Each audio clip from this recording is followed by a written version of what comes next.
Kami is a champion that oftentimes has difficulty making impact in the game. But with the Annie pickup going into this one, I think there is a fair chance that they're actually going to be able to deny the Lee Sin, deny the Akali, because while they're dashing towards you, they are vulnerable for that split second, while you could stun them and hit them hard. Marshall look to have a pretty solid game plan here.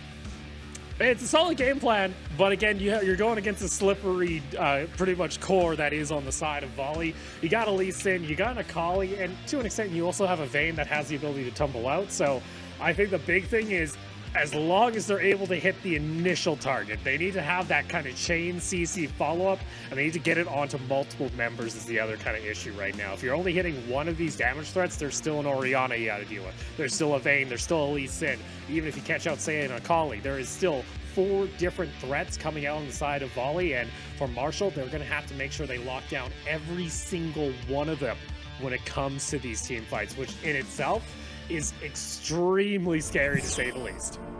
And it's so difficult because, you know, even if you want to go for these big team fights to look for multiple targets with your ultimates, it's still very difficult to do so. A lot of the time, you could see that Volley are likely going to be spread out, are going to be split pushing because that's the nature of the team composition.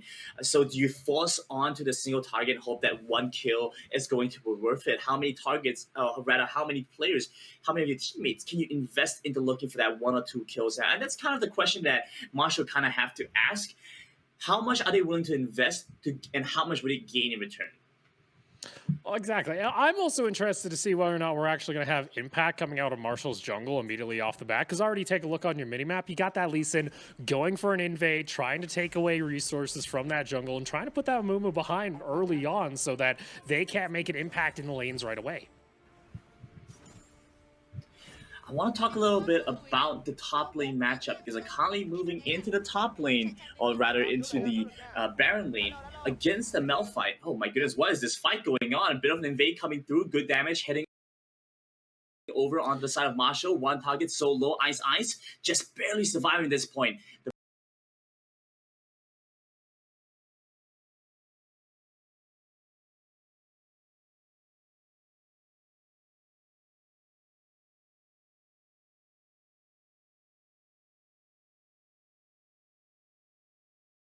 Braum continues with the chase, drops the exhaust, but will see his health bar drop very low here. You can see hovering over by the side, the Lee Sin looking for a second opportunity to re-engage. Sonic Resonance down for the moment, so they're just going to have to back away from this one, but a good invade coming from Volley and a stout defense from Marshall. I do like, though, from Marshall, what we just saw was the fact they were able to recognize, hey, there's an invade going on, we will collapse. And in all honesty, no one went down. I don't know who exactly got the blue buff because I wasn't able to see it right off the bat, but it does look like bot lane. They're starting to make action happen. Look like Lee Sin picks up the first kill here. So that's first blood, as well as now we do see that blue buff underneath the Lee Sin. So that's also a successful invade away from one of the buffs. The Amumu's going to have to try and catch back up as far as experience goes, so won't have that level 5 immediately. And on top of that, you gave first blood over to this Lee Sin, and we have talked about it multiple times when we take a look toward Volley, how lethal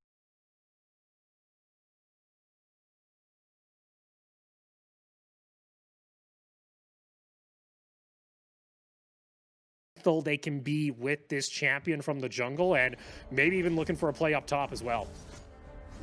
Yeah, making constant rotations, playing towards the top side, but at the same time, look at where the Sona, look at where the Amumu are right now, hovering around the bot side, around the Dragon Lane, means that the Malphite is stuck alone and likely to get ganked here.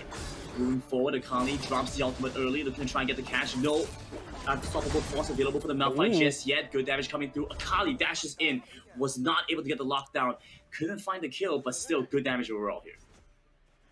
Yeah, VCHAN got to be a little bit careful there because the level 5 did just tick over for that Malphite, and that could have been disaster.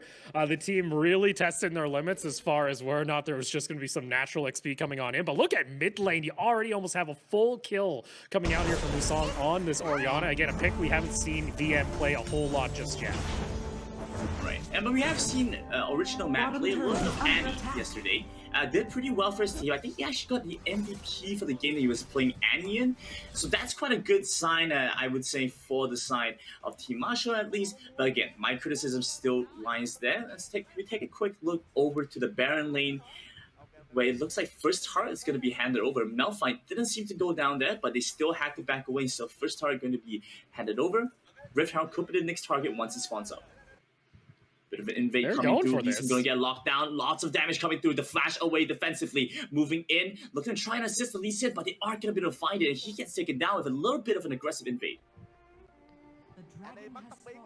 So finally, we get to see this Lee Sin get punished, and it does look like there was some decent vision coming out there from the side of Marshall, so they were saying, hey, you know what? This Lee Sin, they're going to try and keep on invading into our jungle. Let's try and collapse and make it happen. They are able to get themselves a shutdown, and on top of that, they didn't lose much pressure, minus that first-tier tower in top lane, which is kind of a disappointment. And you also see that Akali going deep. Trying to chase in right now, but just gonna back away from this, still looking to try and just farm up a little bit, hit that point of power, get the items that she needs. Has a difficult time trying to burst out the Malphite, so loses a lot of the kill pressure there, but has multiple targets she could go for afterwards. For now, she's gonna be satisfied abusing this lane and just really taking control. But this is now kind of concerned because we've mentioned when it comes to Team Volley is once they start getting pressure into a side lane and getting that now exerted into the own jungle as ICEICE trying to at least get that steal, but this is messy. Jumping in, nice curse to set. Mummy gets locked down over onto 2. The Braum likely to go down, the Ignite taken through, and original Matt picks up the kill for the first one in this fight. Exhaust going to be used onto the enemy team, just forces away Volley. And once again, Volley with the aggressive invade going to get punished.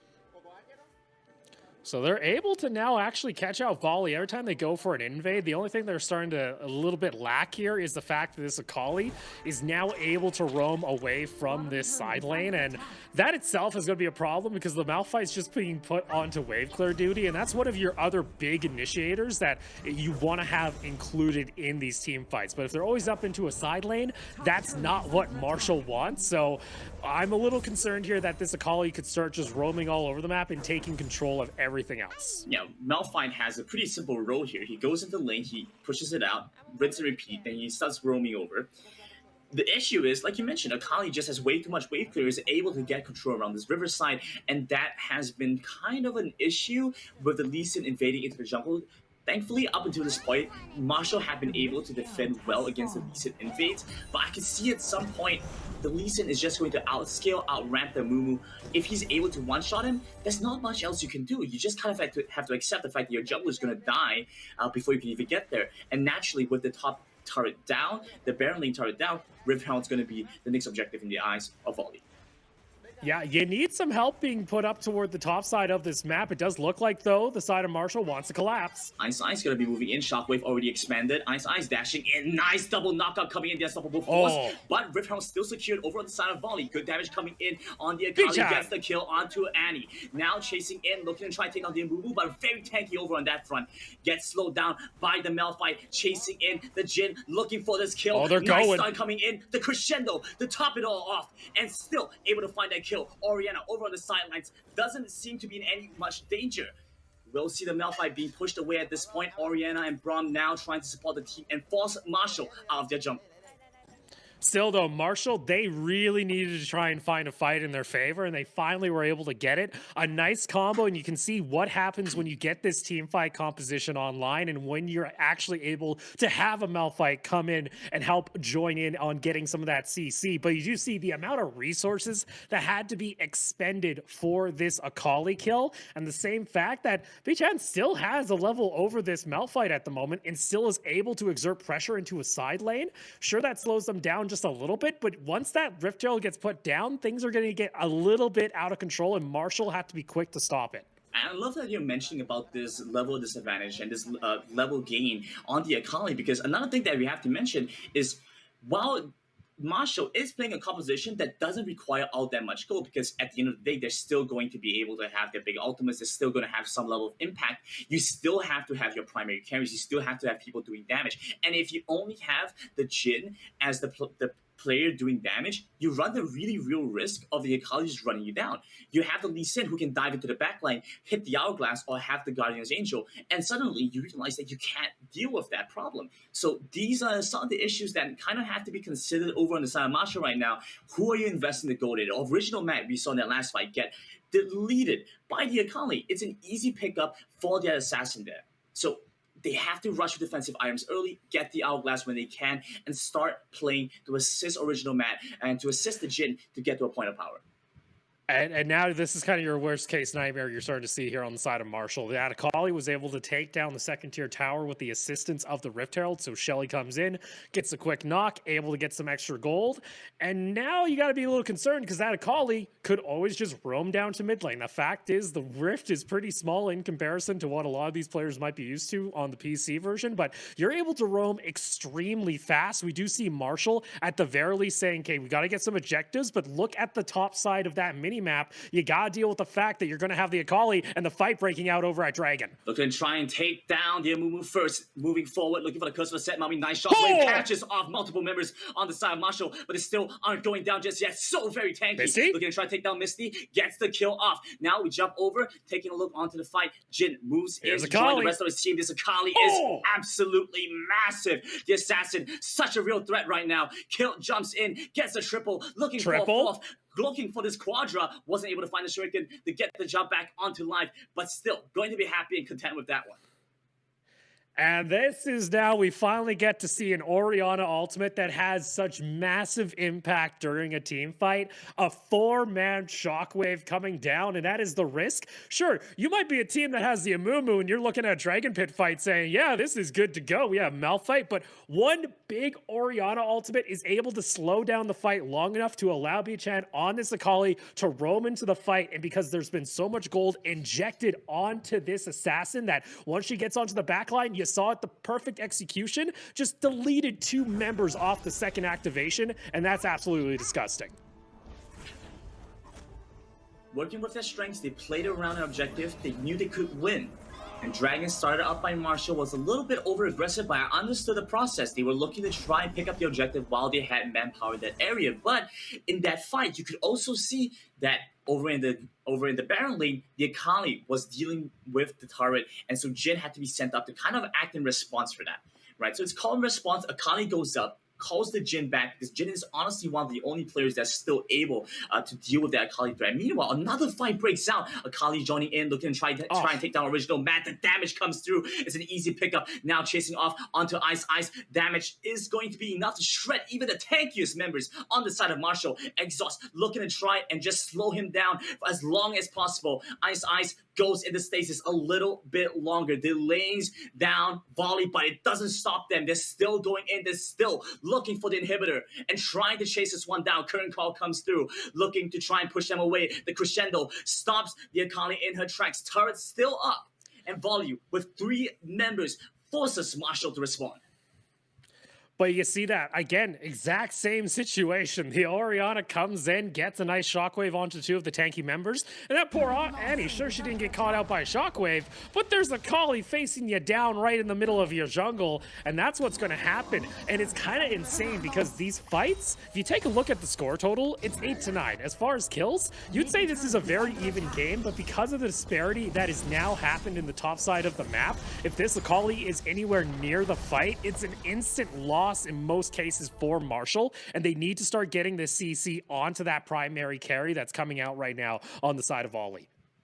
But it's been difficult to do so. We've seen moments where ICEICE has been able to stack his ultimate along with the Malphite's, the unstoppable force together, and it still isn't enough. They lack the damage to be able to find the first kill, to find the takedown onto the Akali, because at the end of the day, you know, there's so many spells, there's so many items that could potentially protect the Akali. Once you get that Hourglass, just staying in stasis for a little bit longer drops the Shroud.